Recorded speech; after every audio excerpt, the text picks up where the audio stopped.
Hey friends, I hope you're having an amazing day. This is a shameless plug going out to my free downloads. I just loaded up cycling snacks. So these are a great way to make your own healthy snacks for training inside, outside, or for the family. So go to askcoachsylvie.com and download them today. All right, everyone, welcome back to another episode of Secrets from the Saddle, all things cycling, all things podcast, all things cycling with your host, Sylvie Dow, sitting here in balmy Chelsea, Quebec, Canada. And we have an amazing guest with us today, Ollie Phillips, and he's sitting in the UK. And the reason why I asked Ollie, because I was surfing around LinkedIn, I'm like, hey, this guy looks interesting and he's been on a bicycle. So I have to reach out to him and bring him in, but he's done a whole lot of other amazing things. So he has been inspiring teams to exceed their goals, manage their emotions, adapt to change, and move forward with shared values. And with that, he's built a business called OPTIMIST Performance. We will touch on that at the end. But he's also done a large number of things in his life. And we are going to touch on one of them, which is RAAM, the Race Across America. So welcome, Ollie, to the podcast.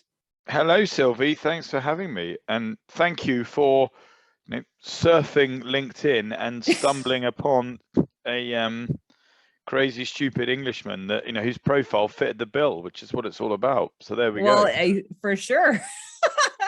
And that's why, there are so many interesting people, and that's what the podcast is all about, is all things cycling. So, what people are doing around cycling. And I love the fact that, we were just saying, and that you've made cycling a big part of your life, even, with all the ex-rugby playing. Chasing egg around the field, all that jazz. And sailing. Oh my gosh. So we're going to dive into some of that, but I always love to ask, how did you get into cycling that led you to, those parts of your life where you got competitive into it and where it's led you now?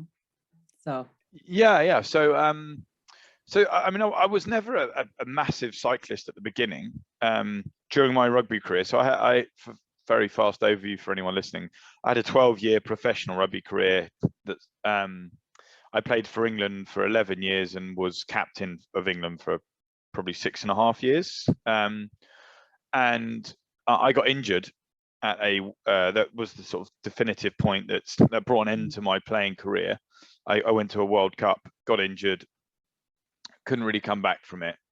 And if you like, cycling was a little bit of my salvation. I had a pretty challenging time in my injury. I was 29, so I sort of had an aspiration I was going to go on for a bit longer than I did.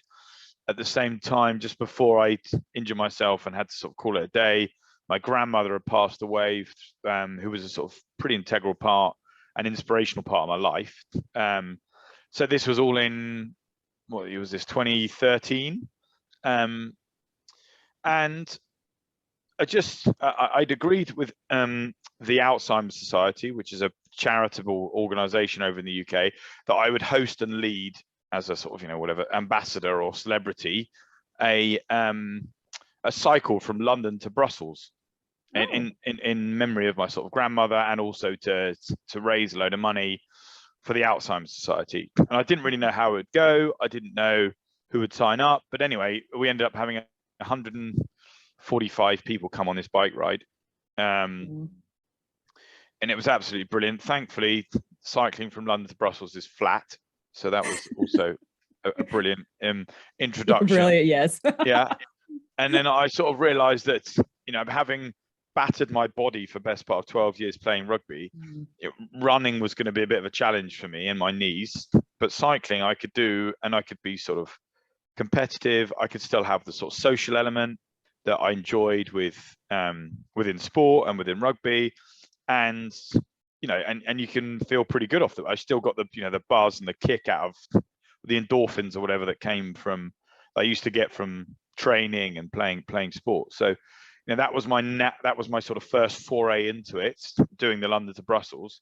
And from there, I became the classic, the mammal, as they call it, like the middle-aged man in lycra. So that was me. Yeah, the mammal. So the mammal. Oh my gosh. So so I mean, and ever since then, I think as you get a bit older, running as people's joints and stuff, running as becomes a more, it's still obviously an amazing sport for people to do, but it becomes a little bit more challenging. And also you can't cover as much distance, and people quite like the exploration, the adventure of a bike ride. In 100 miles is a decent distance to cover in a day, and it's a big challenge. But if you put that in as part of a program or a charitable event or something like that, people love it. So I've ended up doing lots and lots of those, and and it's great fun. And I still, as I said, I'm a man that loves lycra. Oh, don't say that outside. Yeah. I don't look very good in it. I mean, no one looks very good in it, do they? But they think they do. I mean, in England we call it all the gear but no idea, and that's definitely me. This is why I love talking to you, UK guys. Yeah, all the gear, no idea. Exactly. All the gear. You could probably say a lot of people in North America like that too, Exactly. But I love I'll go back to what you said. I used to have a spinning studio, and there was always a handful of people who came to cycling because running was no longer an option because of their joints, their knees, like they had just blown them out. And now cycling was their only last resort. And I'm just like, and I just love watching those people in marathons. I'm like, don't worry, you'll become a cyclist soon enough. We'll be seeing each other later. I'll see you soon. I'll see you later. I'll see you at the finish line. That's right. I'll give you my card. Hit me up later on. So now, along with all the other amazing activities that you've done, like sailing around the world, I was just like, what? And, hiking up Kilimanjaro and Everest. And I'm going to have to ask, because I mentioned that I've tracked around Everest about 25 years ago. But let's talk about how you got into the competitive race RAAM. So that's Race Across America. And you mentioned that you did that with your wife, which is amazing. So talk about that, because I have interviewed people who were on their way to this event. Now, talk about the organization, especially when you mentioned that you were in a team of 8. Like, that must take a whole lot of coordination. Yeah, it did. I mean, it was a huge achievement. And I'll be honest, I think physically, it was obviously very, very challenging. But I think actually for the people that weren't cycling, that was the greatest achievement, because I basically had to sit on a bike and pedal. And then everyone else did everything else around me, which was a bit of a blessing in disguise, right? I probably had the easiest job out of the lot, because when you take part in this, we had 8 cyclists on the road, but we had, how many did we have in the end? We had 2 vehicles that followed.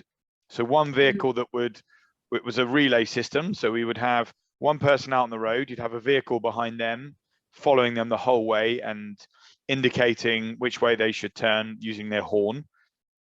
And that is pretty monotonous for them, driving at 20 maximum 25 miles an hour at any point across the whole of America.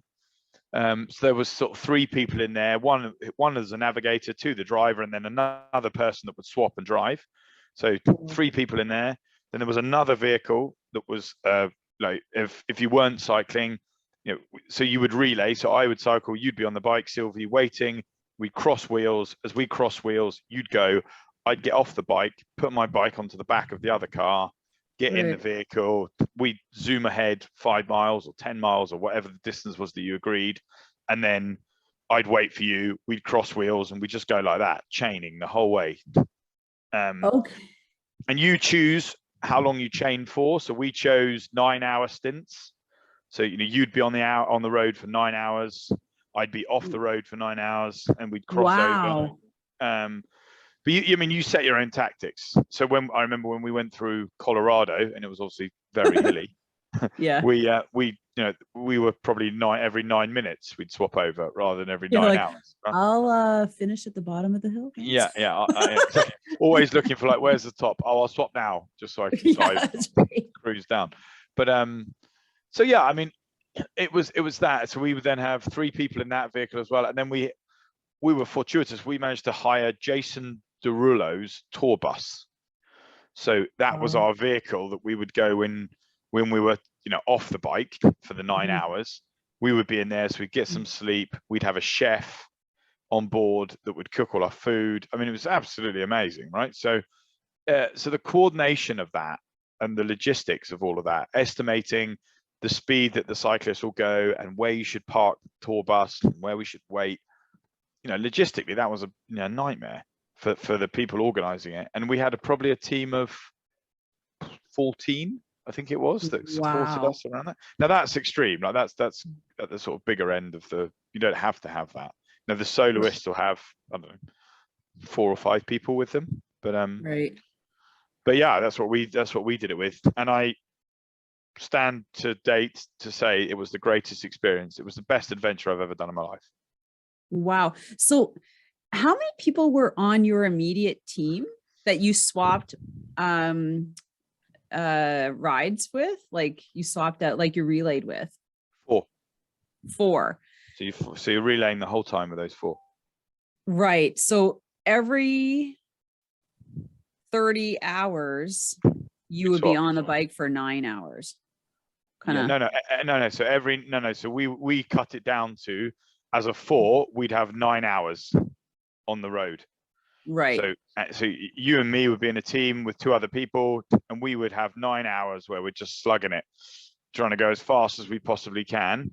And we would break that down. We ended up deciding that we would do 5-mile pulls. So look, Sylvie, you're on the road. So you have to be all 4 people on the road at the same time? No. You don't have to. You do whatever you want, but there has to be one on the road, obviously, at all times. Oh, I see. Because one of my friends, she was Alec. She was part of a big team like you, but 8 people. And I think each one of them took like half an hour pulls, like something like that. So every so many hours, it was their time to go out and ride for half an hour. And they, so ours probably averaged out that it was every sort of 20 minutes. Right. So I would literally be on the road. I'd gun it as hard as I could for 20 minutes. You'd be waiting ahead of me.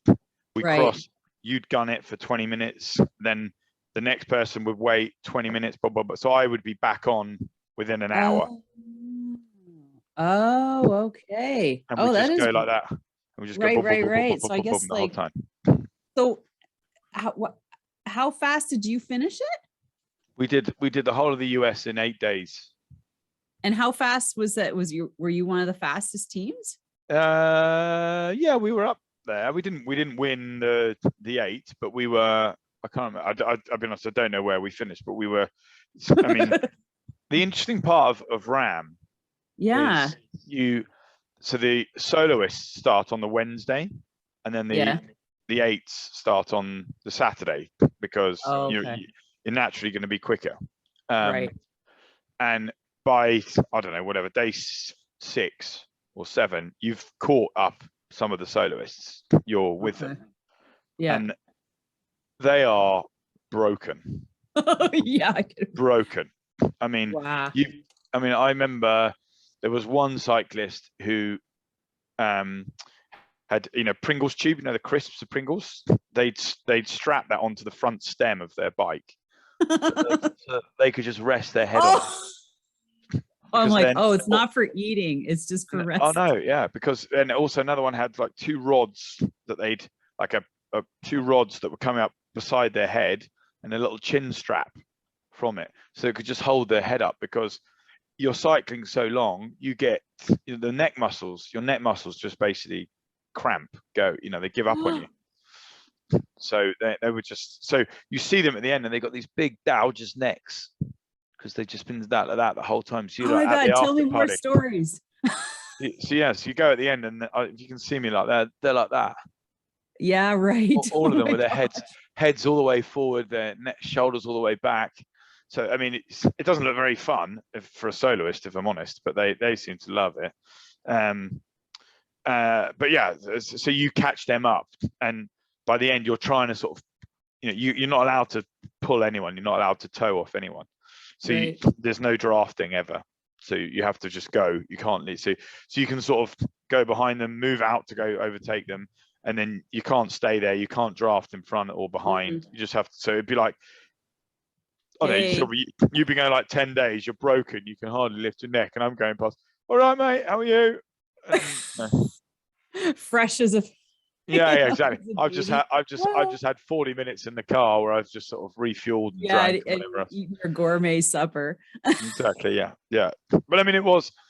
When I finished, bearing in mind it's 3,200 miles.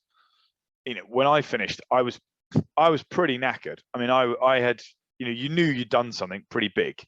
Yeah. And I was physically exhausted. And bear in mind, I had a team of 4 people that I was sharing the load with. Right. The soloists don't have anyone. And so what was it like with your wife? Was she on your team or on the other team? No, she was on my team. She was my girlfriend at the time. And I was like, look, I've got to put this relationship to the test. I mean, come on. Oh yeah, sure. Yeah. Hey, you want to bike across America? Exactly. Yeah. Let's see if it lasts. Then obviously she's a keeper, I'm a keeper, and if it doesn't, well, I've dodged a bullet, one or the other. Or we both dodged a bullet. Jesus. But we did it. We loved it, and we both still say it was our best adventure. And then we're now married with 3 kids, so we didn't hang around. Wow. So that's it's like, okay, let's do this thing. Well, I was just grateful that all that time in the saddle didn't stop me from having any children, which is the main thing. Like, so that's not to mention her. Yeah, exactly. Come on. Exactly. Yeah, exactly. Yeah. So I'll be honest, it was an amazing experience. It was so great. And as we pulled into Annapolis in Washington, I was absolutely buzzing. I was just on cloud 9, and what you don't realize is the beauty of North America. It's just stunning. I mean, some areas are not so stunning, but it is. I mean, those are the ones you sleep through. Yeah, I can't remember like the order of the states. I have got it. I just can't remember off the top of my head. But as you go through, you leave in California, obviously, and then Arizona. You go through. All I remember is Arizona, Utah, Colorado. It just took my breath away. Yeah. And then at the beginning, Kansas was amazing. I was like, this is just flat road that I couldn't see the end of. It just went on forever. And then by the time about an hour in, I was like, I absolutely hate Kansas. Get me out of Kansas. Like everything looks the same. Just endless road. I'm gonna fall asleep on my bike. Yeah. Well, that was a risk. But I mean, and we had so many different weather types. We had a hailstorm that blew through. And I'm not joking you, the hailstones were the size of my palm. Oh, wow. And they smashed. So one of the vehicles that was following us, it dented the whole bonnet of the car, smashed all the windows of the car. We had to sort of take refuge into a church. And one of the guys had put their bike out. One of the hailstones hit his bike. It was a like 9,000 pound carbon frame bike. It shattered it straight through the middle of it. So yeah, I mean, he wasn't very happy. But do you have extra bikes? I guess so. Yeah. I had a couple of extra, I can't remember what state we're in, but it rained so heavy that it was a landslide on one of the roads. It was nuts. But I never really appreciated that the US was that sort of diverse, right? In terms of its weather, in terms of its sort of geography. It was just, honestly, it was breathtaking. It was brilliant. Oh, I can imagine. Now you mentioned, so before we move on from there, so does everybody kind of almost finish together in Washington? Like, no, I mean, sort of. So there is a cutoff. So there is a. Oh, okay, of course there is a. I think is it 11-day or 12-day sweeper? Right. So that if you're beyond that, they sweep you up and you're finished. So the cruel thing is, I remember whatever it was, let's say it was 12 days. It might be 11. But the cruel thing for me was there was this soloist that literally came over the line 12 days and like 7 minutes, and they were disqualified. No. And I was like, come on, man, you can't be serious. They've just slogged their guts out for 12 days and you've just disqualified them. No chance. Come on. But they were, and they were militant on it. And I'll tell you, I know this sounds ridiculous across 3,200 miles, but there are judges everywhere. So if you cheat, if you like, so when you can't cheat, well, you can cheat. If you put your bike on the back of a car and zoom up 50 miles and then get back off again and keep going, they'll know. And if you, to the point where if we don't cross properly with our wheels, like I can only remember maybe 3 occasions across the whole of the US where there wasn't somebody, a judge, watching, like in their car or on the side of the road, watching as I cross wheels with that next person. Seriously? Yeah. Really militant. Really serious. Yeah. Huh. So it was, wow, that is serious. That is militant, like you said. Yeah. I mean, it's good in a sense because obviously it keeps everybody fair, but and there's no cheating because it's quite a big thing to win RAAM and to be competitive in RAAM. So if you cheated to do it, then. So what do you win? What is the winnings like besides bragging rights? A sore backside, basically. That's about and it. That's about it. Yeah, I mean, nothing really. I mean, we didn't do it for that. We did it to raise a load of money for charity, which we did. What was your charity? So so we did it for Asthma UK. So one of the founders of the team, his daughter had very unfortunately died of a asthma attack about 2 or 3 years before. So our team was called Antonia's Friends. Her name was Antonia. And so it was to raise money, awareness of for Asthma UK in a charity based in the UK. So that was the root cause. So we raised, I can't remember, about a couple of £100,000 for that. And wow. Yeah, it was honestly, it was every single facet of it was special. Right. So were all the racers from the UK, like the whole team, and everybody went over, or did you recruit in the States as part of your team? Well, mainly or mostly European. Okay. But that was really because of our network and people that we know. But I would love it to make it sort of more broad, a much broader church and just an eclectic group of people that come together. Because you have to remember, I mean, this is also some of the foundations of my business, Optimist Performance. But this is a physical challenge, but this is also sort of a psychological, emotional, mental challenge, and an acid test of teamwork, behaviors, value sets, cultures, all of that stuff, because everybody's tired. Nobody's done it before, so nobody knows where they're going, but you're all clubbing together, and to make it like an amazing experience. And but with that, there are challenges of like self-awareness challenges of kind of like where you are on that spectrum. And if you are grumpy as hell, and you're going to be that at some point, making sure that you understand that, you recognize that, you manage around that, so that you don't just destroy morale by coming out and screaming at someone, swearing at someone, or something like that, which can happen, and understandably would happen. But it's that's the real specialness of like, wow, we all came together and did this, achieved this. It's it just made me think of something, Ollie. I used to do adventure racing. So it's kind of like the Eco Challenge. You have a team of 4 and you race either short races or multi-day races. But I was just thinking about that, how as a team, like the last race that I did was an 8-day race in Utah. Right. for Primal Beautiful though, Quest. right? Yeah. Well, it's beautiful, but we did it in July. So it was like Hot. nobody around. It was like 110 degrees. Like it was unbelievably gorgeous. But there were some times when you just felt like you were going to lose your mind. Like, I'll give you an example.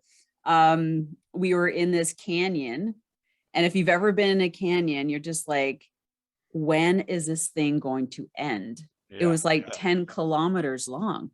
You're just like trekking is the end. You just sit there, you go, okay, I cannot. And it's hugely mentally tough, demanding. And like you said, you cannot be like a hothead or like freak out because it's really poor for morale. Like you have to keep all this anger or whatever it is, like, just for the end of the race. You discuss all the things at the end when you're done, because there's a certain thing you just have to keep moving forward, Yeah, yeah. because Well, there's a you can't cognitive. finish, like you have to get Yeah. out of it, right? And having a meltdown in the middle of the canyon is not going to get you out of the canyon. Yeah, of course, exactly, right. And nobody's deliberately sabotaged the efforts or whatever to do it. I mean, maybe they have, right? I don't know, but in general, most people come from a good place, so their intentions are well placed. So I think it's about this constant balance between your levels of emotion and how much of those you show and how much of those you manage, and Yeah. then equally understanding the impact that has on the dynamic, as you said, of the group. And that was the best part about it, being able to sort of really dial in and dial up or dial down whatever you were feeling, whatever you were going through at that point in time. The huge moments of elation were obviously easy to share because everyone is on board. But those moments at 3, 4 in the morning when you're doing the graveyard shift on the bike, you're sat in the buggy, excuse my friend, but you're pissed off. You just want to go home. It's raining. It's wet. It's miserable. Yeah. And someone's like, "Come on, go faster." You're like, "Mate, I'm gonna throw you over the side of the bang." Yeah. But that's when you really understand yourself, right? That's where you can get that big moment of self-reflection, and that nobody. It's the old classic line from Mike Tyson, right? You can do all the preparation in the world, but no one really understands how you're going to react till you get punched in the face. Oh yeah. Yeah. And it's when you get punched in the face that you see your true colors, and Mm-hmm. and that's what I loved about it, was that our true colors were gold. Yeah. And also just keeping an eye on your team. How are they doing too? That's another big Yeah. component of team building, right? Like making sure everybody is still okay, like, Well, just having an appreciation of others, yeah. right? Mhm. And being selfless rather than selfish. Yeah. Yeah. It was yeah. So I can see how that would have been. The nice part about you is you have 14 people around you helping you out. The unfortunate thing about us, just the four of us. So we got like Yeah, but I mean, I'll be manage honest. the four of us. Come on, But you can do it. Don't stop. course. But I mean, so with that, 14 people can be more frustrating because you're like, oh Yes, because you God, got so many people in your yeah, face. more noise. Yeah. And then and then as you say, the smaller ones, you can sometimes get stuff done quicker, right? If there's 4 of you, there's only 3 people to convince to actually sort of like That's move right. forward. If there's 14 of you and I know 3 want to go right, 5 want to go left, and then the other rest want to go forward, you're like, oh God, we're going to Oh be my here for God. hours. Yeah. Yeah, that's So true. Actually. so it's death by democracy, but yeah, I mean but all of that is part of it, right? That's all part of the experience. It's not just the on-field stuff, the on-the-road stuff. It's the off-road stuff that's actually really interesting and probably the most transferable, right? So Yeah. you can put that into practice afterwards with other teams. I mean, you might not be sat on a bike having cycled for 8 days and not feel very good about yourself, but there are loads of times where you're pretty tired, you're pretty knackered, you're a bit grumpy, and yet you've got to work collaboratively with people, and that's it's the same ultimately the same scenario. You just haven't been on a bike. Yeah, I always looked at it like we always look at it as that it's not the big picture that you look at. It's like the small sections that you have to get through to get to the big picture. And you can't look that far down. Like, when you start day one, you're like, oh, 8 to 10 days, we're going to be done. You're like, that's a big picture, right? No, I've just got to get to the next checkpoint, which is like 10 kilometers down the road. And then we'll look at the next one, the next one, the next one. Yeah. And I think looking at things like in that perspective is easier to break down and get it done. Yeah, I totally agree. Totally agree. So let's talk about, so that was not your last adventure on the bike. You were saying that you've done more with your wife. Let's talk a little bit about those, and then how your business formed. Well, yeah, I mean, obviously, I clearly thought that I just needed to keep testing our relationship. Oh, yeah. It's like, first, let's marry her. Yeah, let's see what happens. It just becomes much more expensive now if we change our minds. No, she's an amazing human being. But yeah, I mean, so we have a love from a personal perspective of taking on a physical challenge just to give us our own stimulus and something to work towards. So I think that's the sort of foundation in terms of who we are as people. That doesn't mean that not everyone is sort of wired the same way that we are.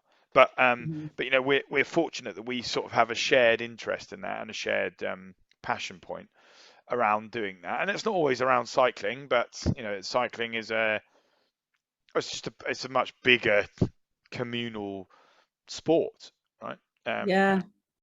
Mountains are the same, but they're just a bit more of an acquired taste. Sailing is more technical and a bit more expensive. So cycling is sort of a natural playground for everyone to play in. So have you incorporated the kids into that? Well, not yet. A little chariot? Not yet. Yeah. We did. I did a running one in called the Marathon de Modoc, which is you run through all I think it's 50 different vineyards in Bordeaux. Yeah, and my wife followed on a bike with a chariot on the back. So yeah. So anyway, I hope that wasn't too hilly. No, that was okay. Yeah. No, so we take on a series of stuff. So since then we've done John O'Groats to Land's End. We did that. All of these rides that we always do are for charitable causes. So we always fundraise. So we did John O'Groats to Land's End, which is across the whole of the UK, basically, which is about 900 miles. We did a cycle around the whole of Ireland. So that was 1,000 miles. So 100 miles a day, just over 1,000 miles.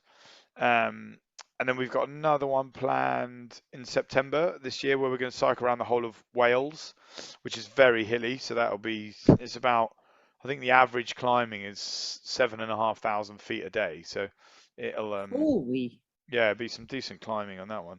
But she's going to need to strap that chariot and go up some hills and do some serious. Exactly. You guys take turns. Exactly. Well, she just strapped me in the chariot and said, carry me up the top. That's right. A bit like, I'll do the downhill, you do the uphill. Yeah, right. So we've got a passion for adventure, is what I would say, and a passion for exploration, and being able to, for example, you are in Canada and I'm sat here talking to you about cycling, and we have a shared interest, and being able to then come together because of our shared interest and I don't know, cycle across Canada, cycle around UK, or just go out for a 30-mile bike ride together, right? And that's what makes sport special, because as human beings, not everyone, but the majority of us are social beings, right? We like social interaction. So I like to, I enjoy, well, let's go out for a bit of physical exercise and let's go and chew the fat and see what's going on in the world and hear all about Sylvie and what makes her tick, and and sport is the medium for that, and cycling is the medium for that for me. I know cycling brings so much of us together, and it's great. Actually, as one great thing about what's happened in the last 2 years is that a whole slew of new people have found the passion for cycling, and lots more women on bikes, and Long may getting that into, continue. yeah, yeah. So so your business, Optimist Performance, how long have you had that? And how have you used your experiences to really model and create the business that you have today, Yeah, like with so your public speaking and sure. So Optimist Performance has been around for about 7 years now. We're coming up to our seventh year.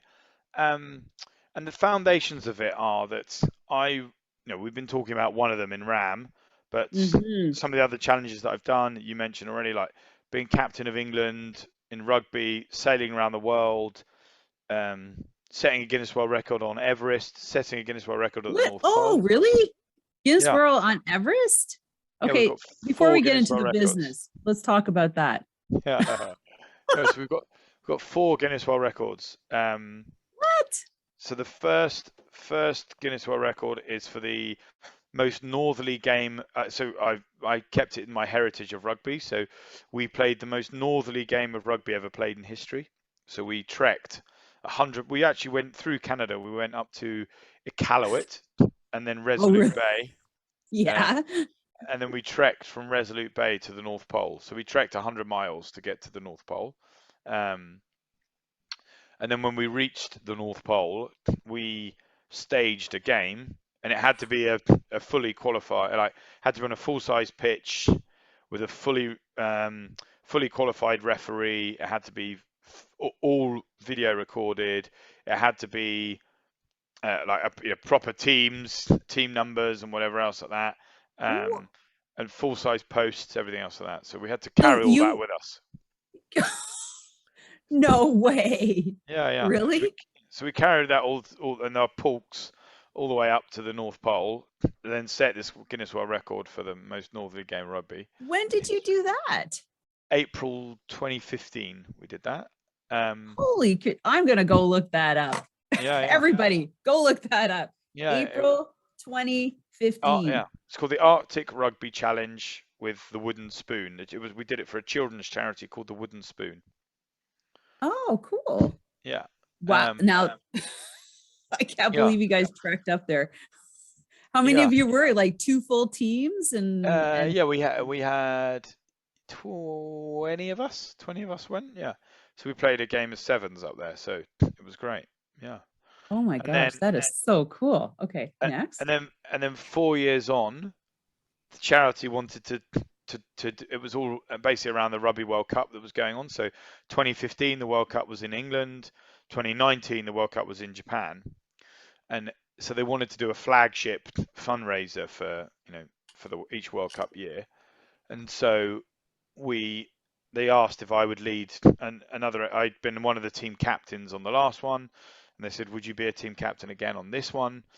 And this time we were going to go and set two Guinness World Records for the highest games of mixed touch rugby and full contact rugby ever played in history.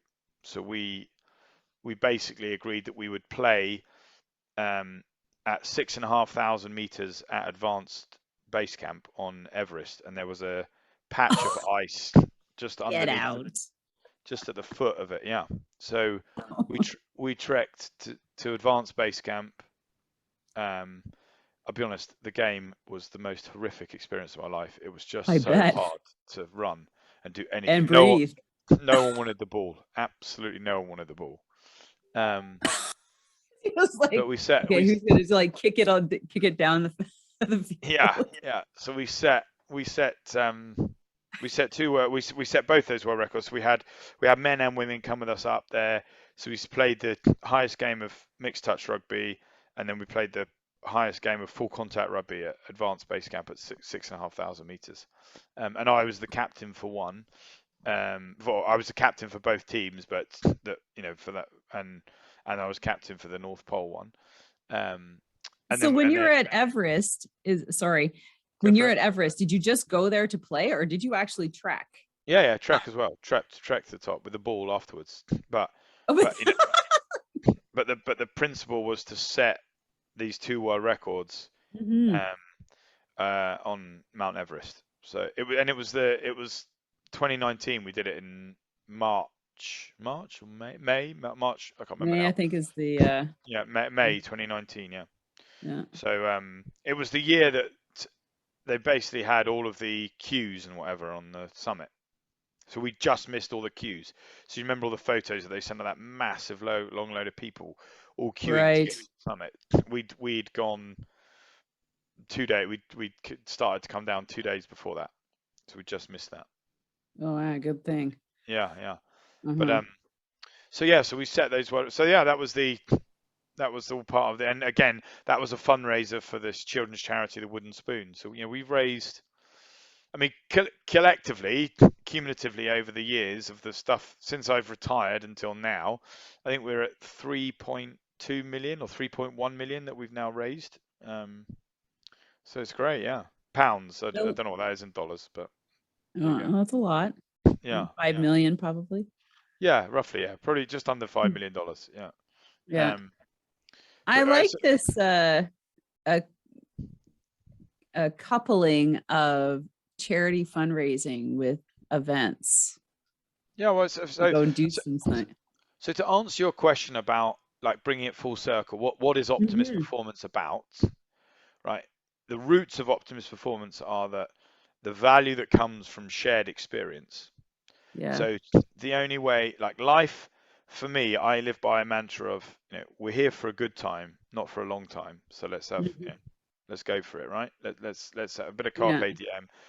And um, I know this all sounds a bit of a mouthful, but when I was a young, unfortunately, he passed away last week, the person that told me this, but when I was a young 18, 19-year-old lad, just getting into rugby, just becoming a professional, there was a guy who was a bit of a coach, a life coach or whatever, a mentor for me called Steve Mhm. Black. And he said to me, look, he said 2 things. He said, maximize your strengths, manage your weaknesses. That's what got you here in the first place. That's your X factor. So just keep going on your strengths. Like, so Mhm. yeah, do that. Focus out all your time. If you've got 24 hours in a day, spend the majority on all the things you're good at. Because if you spend it on all the things you're bad at, you'll just end up Mhm. sort of in the middle, and then you'll be average, and no one signs anyone average. So um, I like so, that. so he said, you maximize your strengths, manage your weaknesses. And then the other thing he said to me, which I sort of live by all the time, is, and this is the mouthful one, is the opportunity of a lifetime only exists within the lifetime of the opportunity. So he said, Oh, and for me, okay. that just really resonated because it just sort of said to me, okay, well, there are loads of great things that come across your bow in life, but they only exist for a finite period of time. Someone will say, do you want to go and I don't know, do you want to go up Everest next week? You'd be like, oh, I can't. I'm getting my hair done. I'm walking the dogs or something. We always find excuses not to do things, Mhm. normally because it's rooted out of anxiety, fear, worry. It's emotional reasons that tell us we can't do it Mhm. before we've even tried. So, um, so the roots of optimist performance are actually in the benefit of shared experience.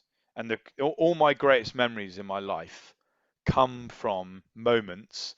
I never would sit with you, Sylvie, and go, oh, let me tell you this story. There was this one time I was on my own, right? It just doesn't work like that, life. It's like, oh, Sylvie, do you remember that time we're on a podcast together and I loved your jumper and da da da. Like, it's about shared moments, shared experiences in life that we live by, however big or however small that those are. It's about Mhm. shared experiences, and that's obviously been the one benefit, but also one massive negative of COVID is that we haven't been able to have lots of shared experiences with people over the last 2 years. Yeah. Um, and so, we are, the roots of everything we do are that. We then focus on teamwork and effective communication and great negotiation and all that sort of stuff, all that really good stuff in terms of like, how do you just basically become more aware and more cognizant of how you manage scenarios and Mhm. situations that provide challenge, but with the focus of always that we will create shared experiences scenarios that enable you to sort of experience life, basically. Right. There you go. Deep.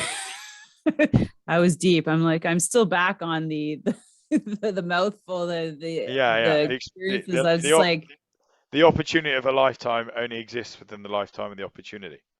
yeah. Well, I mean, Yeah. so give you an example. I could have quite easily said, when someone said to me, I'll give you an example where it all kicked off. I just got injured at a World Cup. My career I was 29. I thought I was going to go to the Olympics in Rio. That was the plan. That was what I was told. I was going to be captain for Great Britain, blah, blah, blah. So I could have said, okay, I've just got injured. And suddenly someone came and said to me, look, we've just had an opportunity for a brand ambassador to come and sail around the world. Would you do it? You leave in 5 weeks. Now, I could have at that moment said, no, I'm going to stay and I'm going to think about what I do next, and I'm going to look at all my teammates training and hope that my leg miraculously recovers and I can then go and jump on a plane, right?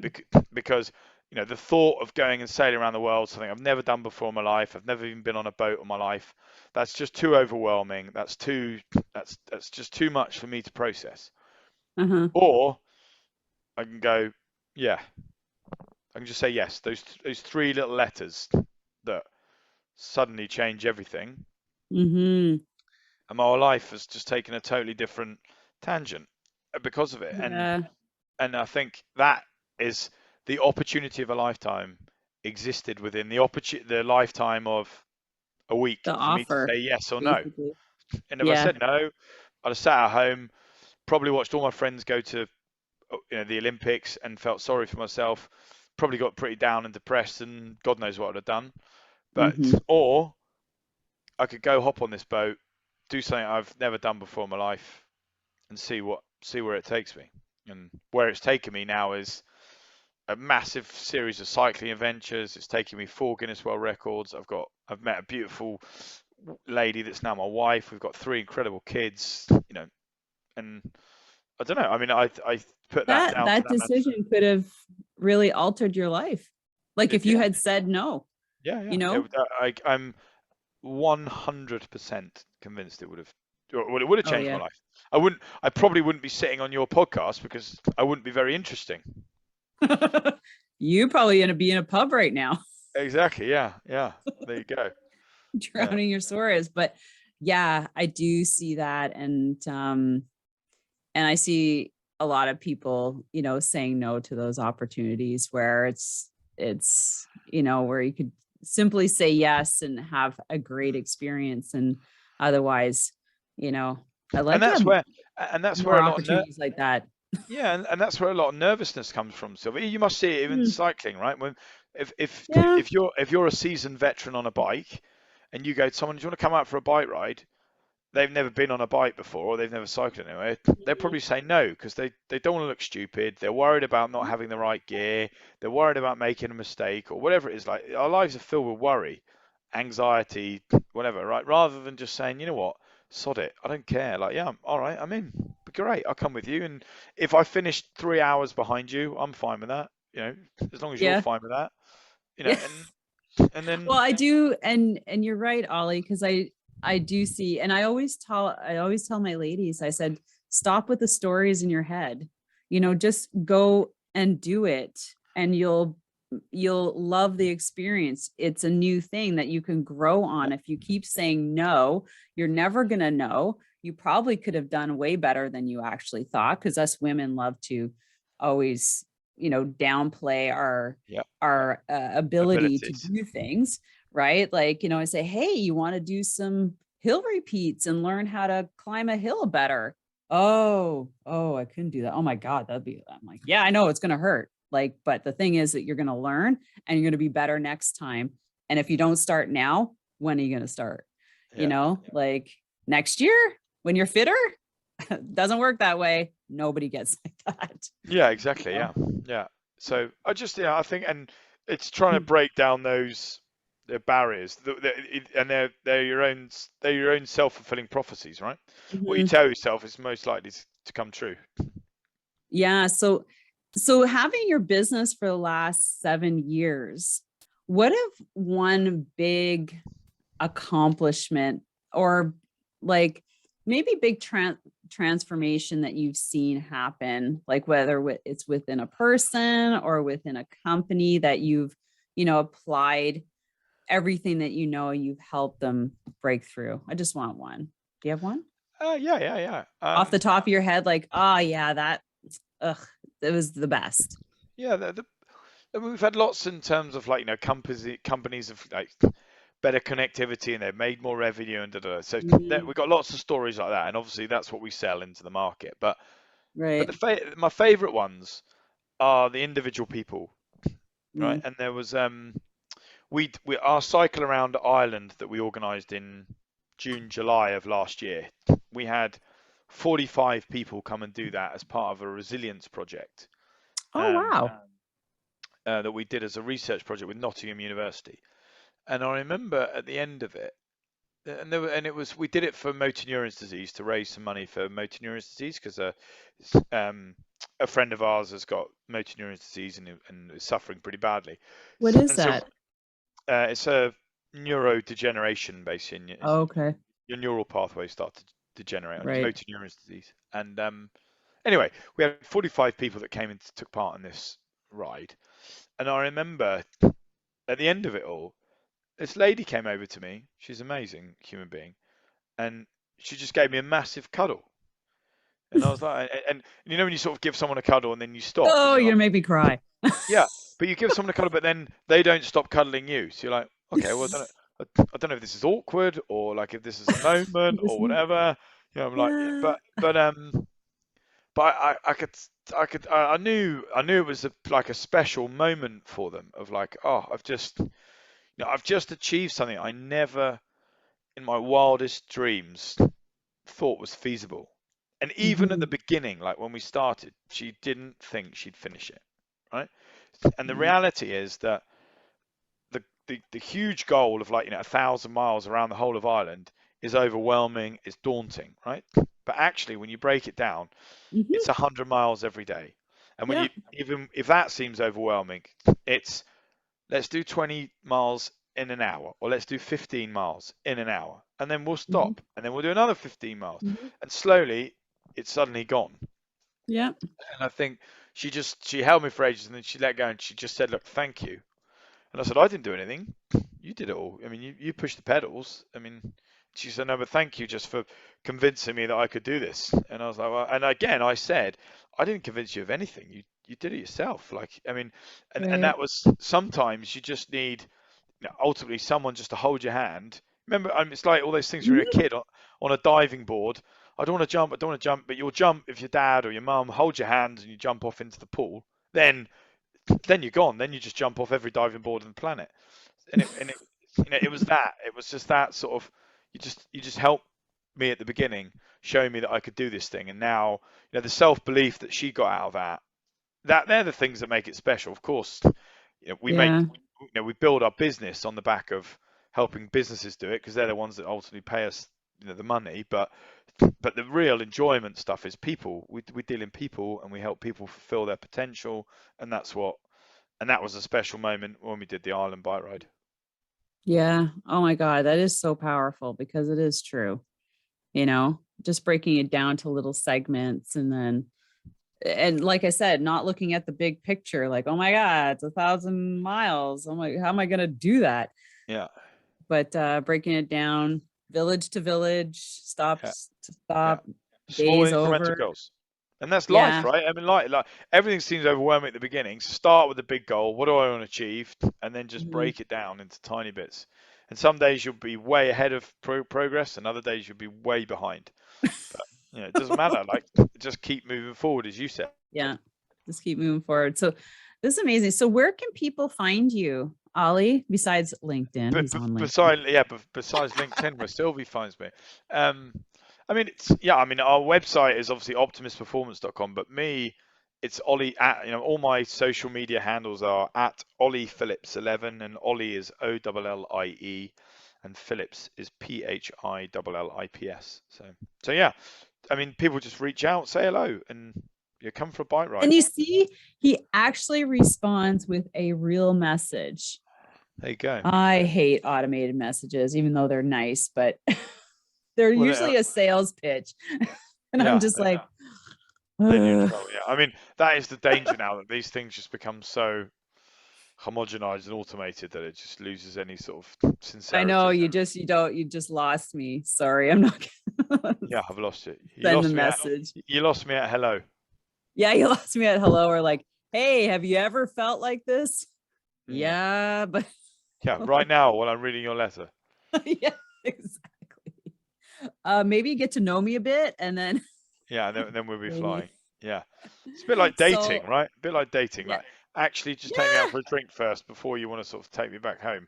It's just, yeah, I know. We always say that. It's like, it's like, yeah, get to know me a little bit. So I've loved this interview in this episode and getting to know you.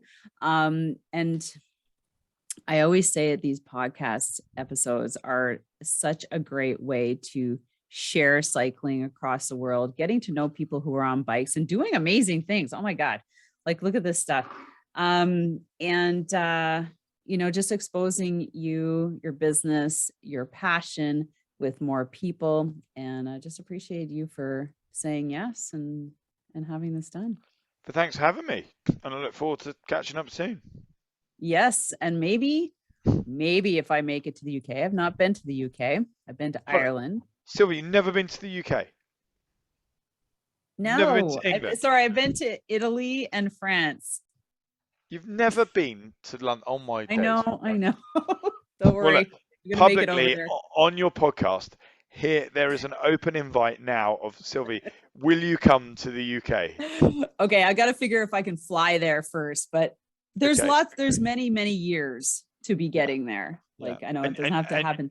And you can fly there. I mean, there are flights from Ottawa to London. Oh, I know, but the thing is, like, getting out of the country and getting back in and all that stuff. Yeah, right all now. The COVID jazz. Yeah. Okay. Well, I'll forgive you for the next couple of months, and then I won't forgive you anymore. I know. Oh, but then it hits my cycling season, and then I'll be doing all sorts of events. Yeah. Okay. Well, they do cycle in the UK, so you can ride here as well. I know. I know, and the more things that I hear about happening globally. Oh, I want to mention the Transcontinental. Have you ever seen that event? Yeah, I have. Yeah. I'd love to do it. I've never done it, but yeah, I would love to do it. Now that's 14,000 kilometers. Come on, that's like 3 weeks of cycling, but it's like straight across and I interviewed the lady who organized that. I'm like, whoa, now that's an event. Wow. So where does it go across? Where does it start and finish? I can't tell you because they start and stop at different places. Like, every year is a different course. So basically you have to navigate. So you have a start and stop, you have checkpoints you have to make it to, and you can take whatever route you want to get to these checkpoints. I'll send you the link. Okay. Wow. So there you go. Yeah. So that would be one of those epic. Yeah, we're in. Yeah. Sylvie, you just signed up for it, so there you go. Oh, stop it. All right. Well, thank you, everyone. Thanks to our listeners. And don't forget to find Ollie on social. Everything will be in the show notes. And don't forget to follow the podcast. And of course, always asking for a review on Apple Podcasts. Have yourself an amazing day. And don't forget to ride your bike today. Take care, everyone.